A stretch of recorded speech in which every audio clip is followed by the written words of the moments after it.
Cash ফ্লোতে আমরা মোটামুটি তিনটে ক্যাটাগরিতে আমাদের ইনকামগুলোকে ভাগ করে দেখি টোটাল ইনকাম কত হয়েছে। ইনফ্লো বা আউটফ্লো ক্যাশটা আমরা ওখানে দেখি।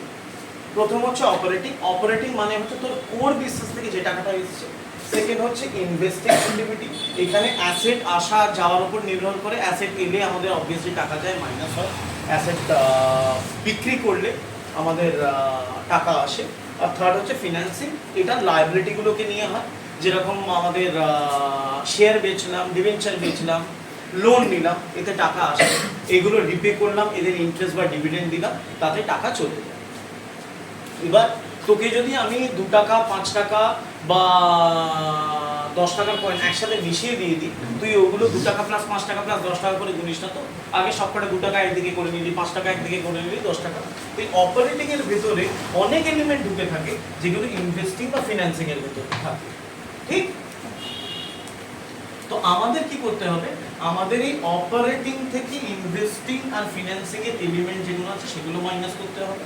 ওখানে ক্যাশ ফ্লোতে একদম টপে তোরা দেখতে পাবি যে এইখানটা একটু ফোকাস যদি করতে পারিস তাহলে দেখবি আমরা কি দেখাই এখানে, যে cash flow from operating activity heading আছে, নেট প্রফিট বিফোর ট্যাক্সটা নিলাম, সেইখান থেকে আইটেম অ্যাডেড ডেপ্রিসিয়েশন, কারণ এইখানে হেডিংটাকে বলে নন ক্যাশ আর নন অপারেটিং আইটেমগুলো আমরা অ্যাডজাস্ট করি, adjustment for non cash non operating item.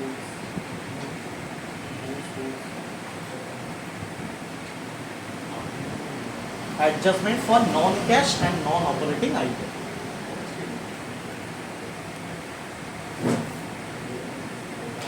ঠিক আছে, হাইলাইট করলাম, আশা করি দেখতে পাওয়া যাচ্ছে, ঠিক? তো এইখানে ডেপ্রিসিয়েশন চলে এলো। ডেপ্রিসিয়েশন কি? একটা নন ক্যাশ এক্সপেন্ডিচার। আমরা অপারেটিং মানে যখন আমরা পিএল অ্যাকাউন্ট বানাই, ফাইনাল অ্যাকাউন্ট বানাই, তখন আমরা অপারেটিং মানে পিএল অ্যাকাউন্টের ভেতরে ডেপ্রিসিয়েশনটা মাইনাস করি, কিন্তু ডেপ্রিসিয়েশনের জন্য আমাদের 1 পয়সা ক্যাশ আউটফ্লো হয় না, it's a non cash expenditure, এটাকে আমাদের অ্যাড ব্যাক করে দিতে হবে। ঠিক আছে, এরপর আমাদের যে কোনো জিনিস যেগুলো আমরা পিএল ডেবিটে নিই কিন্তু আমাদের অপারেটিং অ্যাক্টিভিটির মধ্যে যুক্ত নয়, সেগুলোকে আমরা রিভার্স করব।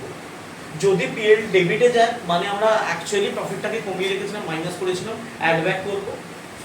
আর যদি এটা পিএল ক্রেডিটের কোনো আইটেম হয়, ইনকাম হিসাবে সেটাকে অ্যাড করেছিলাম, সেটাকে আমরা মাইনাস করে দেব। Goodwill, patent, trademark, অ্যামোর্টাইজ।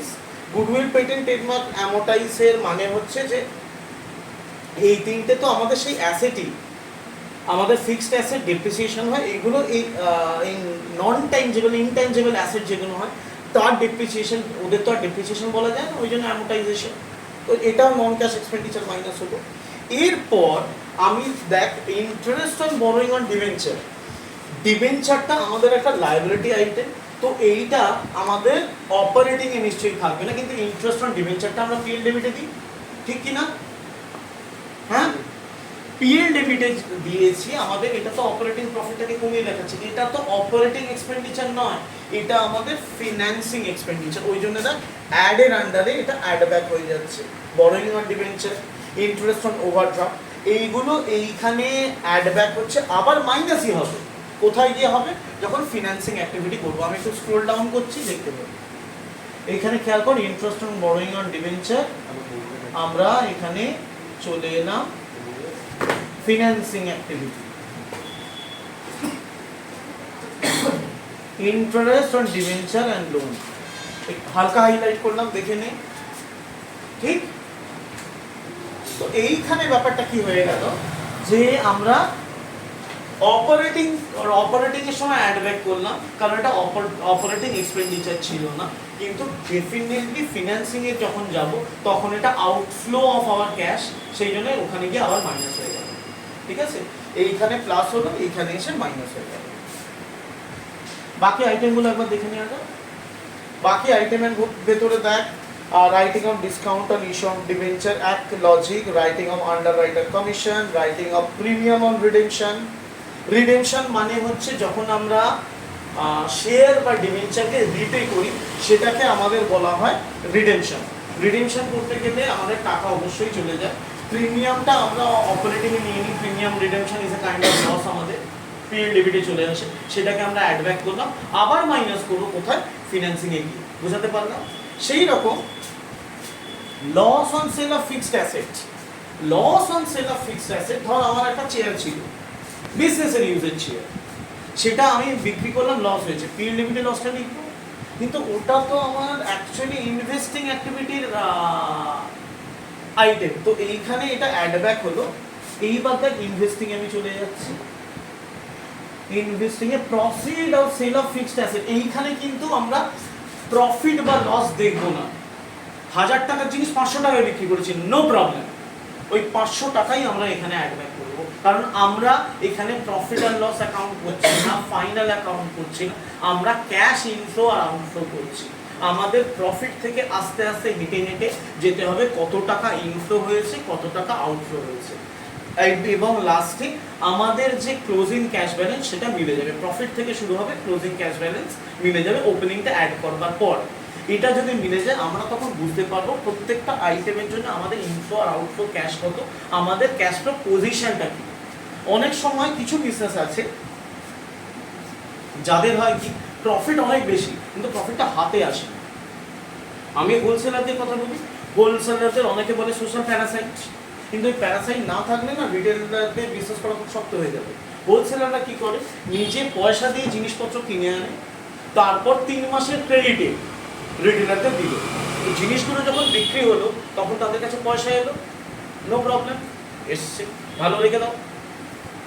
কচু পোড়া 3 মাসের আগে পয়সা আসবে না, তার মানে 3 মাস পর্যন্ত রিটেলাররা আসছে তোমার থেকে জিনিসপত্র নিয়ে যাচ্ছে, তোমার প্রফিট হচ্ছে, কিন্তু প্রফিটটা ক্যাশে কনভার্ট হয়নি। ক্যাশ ফ্লো করলে তার হিসেবটা খুব পরিষ্কার পাওয়া যায়। 3 মাস বাদে যখন তোমার হাতে ক্যাশ আসছে, তোমার অলরেডি 3 মাসের ক্যাশ আউটফ্লো ওদের কাছে পড়ে আছে, তো ক্যাশ ফ্লো ওই হিসেবগুলো তোমাকে খুব ক্লিয়ারলি দিয়ে দিতে পারবে যে তোমার অপারেটিং প্রফিট থেকে কত টাকা ক্যাশ ইনফ্লো হয়েছে। ইনভেস্টিং অ্যাক্টিভিটি, তোমার ক্যাশে অনেক টাকা আছে, সেটা অ্যাকচুয়ালি ইনভেস্টিং এর টাকা না ফিন্যান্সিং এর টাকা। ফিন্যান্সিং এর টাকা হলে তুমি জানো যে ক্যাপিটাল, ফিক্স অ্যান্ড ওয়ার্কিং এর আমাদের একটা রেশিও থাকে, ঠিক আছে। ওয়ার্কিং ক্যাপিটালের টাকাটা ওয়ার্কিং ক্যাপিটালে থাকবে, ফিক্স ক্যাপিটালের টাকাটা আমরা ওয়ার্কিং ক্যাপিটালে দিই না। নর্মালি তুমি ওভার ক্যাপিটালাইজেশন হয়ে গেল, এইখান থেকে বুঝতে পারবে যে তোমার ফিন্যান্সিং অ্যাক্টিভিটিতে প্রচুর র ক্যাশ আইডল পড়ে আছে, তো এই সব বেনিফিটগুলো আমরা ক্যাশ ফ্লো থেকে পেয়ে যেতে পারি। এবার কি হলো যে ক্যাশ ফ্লো থেকে আমরা দেখি আর কি আছে, এরপর আমাদের আছে আইটেম ডিডাক্টেড। এবার এতগুলো অ্যাড হলো, ডিডাক্ট কি হয়, ইন্টারেস্ট ইনকাম। এবার তুমি তো কাউকে টাকা ধার দিতে পারো, সেটা তোমার অ্যাকচুয়ালি ইনভেস্টিং অ্যাক্টিভিটি। আমাদের ইনভেস্টমেন্ট আছে, ইনভেস্টমেন্ট দু রকম হয়, নন কারেন্ট ইনভেস্টমেন্ট আর কারেন্ট ইনভেস্টমেন্ট। তো নন কারেন্ট ইনভেস্টমেন্টটাকে দেখে নিই, এটা ইনভেস্টিং অ্যাক্টিভিটিতে কিছু দেখাচ্ছে কিনা। ইন্টারেস্ট অ্যান্ড ডিভিডেন্ড রিসিভ, দেখো দেখাচ্ছে। তো এইখানে আমরা এটা মাইনাস করে দিলাম, কারণ এটা আমাদের অপারেটিং ইনকাম নয়। পিএল ক্রেডিটে দেখায় কিন্তু এটা আমাদের অপারেটিং ইনকাম নয়। আমি যদি আলুর বিজনেস করি, এটা আলু বেচে আসা টাকাটা নয়, এটা আমি কাউকে পেঁয়াজ কিনবার জন্য বা রসুন কিনবার জন্য ধার দিয়েছিলাম, সে তার প্রফিট হয়েছে, হওয়ার পরে আমার ইন্টারেস্ট আমাকে দিয়ে গেছে। আমার ইনকাম অবশ্যই, কিন্তু আলু বিক্রি করে পরে ইনকাম হয়, তো আমরা এটা আমার অপারেটিং এর আন্ডারে আসবে না, এখান থেকে মাইনাস করবো। আবার গিয়ে কি করবো, ইনভেস্টিং যখন হবে তখন আমি অ্যাড ব্যাক করে দিচ্ছি। বোঝাতে পারছি সবাইকে? এরপর হচ্ছে আমাদের dividend income, rental income, gain of sale of fixed asset. Fixed অ্যাসেটটা আমরা বেচে লস করেছিলাম, আগের বার দেখালাম, প্রফিটও করতে পারি। একটা 500 টাকা দামের চেয়ে আমি হয়তো 1500 টাকায় বিক্রি করবো, হতেই পারে। তো সেইগুলো আমাদের সবটা লেস হয়ে গেল। এইটাকে যেটা বলে operating profit before working capital change. এবার ওয়ার্কিং ক্যাপিটাল, ওয়ার্কিং ক্যাপিটালটা এই যে আমাদের অ্যাসেট আর লায়াবিলিটি আছে, এইগুলোর লং টার্মের কথা ভাবছি, শর্ট টার্মে এগুলো ওয়ার্কিং ক্যাপিটালের আন্ডারে আছে, কারেন্ট অ্যাসেট, কারেন্ট লায়াবিলিটি। এবার একটা জিনিস আমি এক্সাম্পল দিলে তোরা বুঝতে পারবি যে যদি আমরা যে কোনো ধর সানডে ডেটার বেড়ে যাওয়া মানে আমি ধার বেশি দিচ্ছি, তার মানে আমার ক্যাশের আউটফ্লো হচ্ছে, আমি ক্যাশে কিনে লোককে ধারে দিলাম। সেরকম সানডে ক্রেডিটার বেড়ে যাওয়া মানে আমার ক্যাশের ইনফ্লো হয়ে যাওয়া অ্যাকচুয়ালি, কারণ আমি ধারে কিনে ক্যাশে বিক্রি করতে পারি, তো ঠিক। তো এইখানে আমি একটা মানে এটা কোনো রুল নয়, এটা আমার শর্টকাট। আমি বলি এই অ্যাসেটের সাথে এটা দেখ আমি যেটা দিচ্ছি এটাকে সবসময় দেখলে তো মনে হয় ইউটার্ন বা উল্টো, এইটাকে মাঝখানে একটা পেট টেনে দিলে এটা এ, অ্যাসেটের সাথে উল্টো হয়, মানে অ্যাসেট এলে অ্যাসেট যদি আসে আমরা মাইনাস করব, অ্যাসেট বেরিয়ে গেলে আমরা প্লাস করবো, কারণ অ্যাসেট যখন বেরিয়ে যায় বিক্রি করে আমাদের হাতে টাকা আসে, সানড্রি ডেটার কমে গেল মানে তারা আমাকে টাকা দিয়ে গেছে, ঠিক? তাহলে ডিক্রিজ অন সানড্রি ডেটার যখন হবে, ডিক্রিজ অন সানড্রি ডেটার যখন হবে তখন প্লাস, আর ইনক্রিজ অন সানড্রি ডেটার হলে মাইনাস। লায়াবিলিটি আমি একটা টিক দেওয়ার চেষ্টা করছি, খুব বাজে একটা টিক দিলাম, এটা এদিক থেকে দেখলে তো এল এর মনে হচ্ছে না, তার মানে লায়াবিলিটি, লায়াবিলিটির সাথে সোজা হয়, মানে লায়াবিলিটি যখন বাড়ে তখন প্লাস, লায়াবিলিটি যখন কমে তখন মাইনাস। বোঝাতে পারছি? আমার ক্রেডিটারদের যদি রিপে করলাম, ক্রেডিটার কমে গেল মানে আমার ক্যাশ বেরিয়ে গেল, হ্যাঁ কি না? আবার ক্রেডিটারদের থেকে ধারে নিয়ে আমি বিক্রি করে দিলাম, তখন আমার ইয়ে হলো। তো এই হচ্ছে ব্যাপার, এটার উপর দেখ decreasing current investment, decreasing inventory, decreasing credit receivable, এখানে নেম ওয়াইজ দিয়ে রেখেছে, কিন্তু অ্যাকচুয়াল ব্যাপারটা হচ্ছে দেখ আমি ইনভেন্টরি একটা স্টক, স্টক একটা অ্যাসেট, কারেন্ট অ্যাসেটের ডিক্রিজটা হচ্ছে অ্যাড। আমি কি বললাম, অ্যাসেট ডিক্রিজ করলে অ্যাড, ইনক্রিজ করলে মাইনাস, আর লায়াবিলিটি ইনক্রিজ করলে প্লাস, ডিক্রিজ করলে মাইনাস, ঠিক? এইটাই হচ্ছে ওয়ার্কিং ক্যাপিটাল চেঞ্জ। হেডিংটা হচ্ছে অ্যাডের হেডিংটা হবে decreasing current asset and increasing current liability, আর লেসের হেডিংটা হবে increasing current asset and decreasing current liability. লজিকটা খুবই পরিষ্কার এখন আশা করি। এরপরে ক্যাশ জেনারেটেড ফ্রম অপারেশন, এইটা অ্যানালাইজ করবার পর আলটিমেট ফিগারটা আমাদের যেটা হলো ক্যাশ জেনারেটেড ফ্রম অপারেশন। আমরা একটা জিনিস জানি যে এই ক্যাশ জেনারেটেড ফ্রম অপারেশন যেটা হয়েছে এর মধ্যেও কিছু ক্যাশের এফেক্ট আরও থাকে, কি না income tax paid, income tax যেটা দিয়েছো সেটা এখান থেকে মাইনাস করে দিতে হবে, তারপরে আমরা যেটা পাবো সেটাকে বলা হয় ক্যাশ ফ্লো। এটার জন্য আমাদের যেটা যেতে হবে সেটা হচ্ছে এর আগে, ঠিক অপারেটিং প্রফিটটা যখন আমরা ক্যালকুলেশন করছি সেটা, এটা ওয়ার্কিং নোট টাইপ বলতে পারিস। তলায় যাই এইখানে যেটা আছে নেট প্রফিট বিফোর ট্যাক্সটা আমরা উপরে লিখি।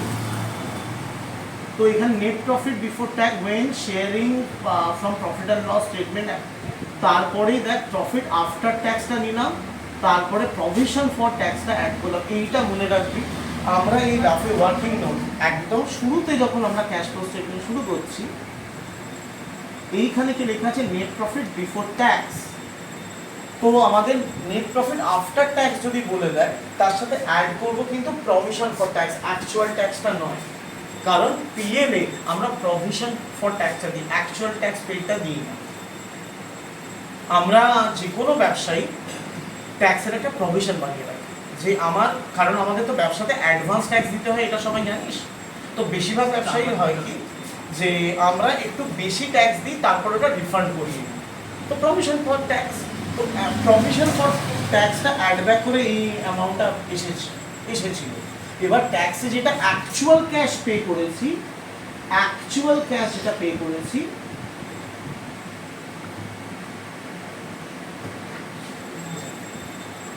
সেইটা এখানে এলো, মানে অ্যাড করবার সময় প্রভিশনটা অ্যাড করেছি, লেস করবার সময় লেস করলাম অ্যাকচুয়াল ট্যাক্স যেটা পে করেছি।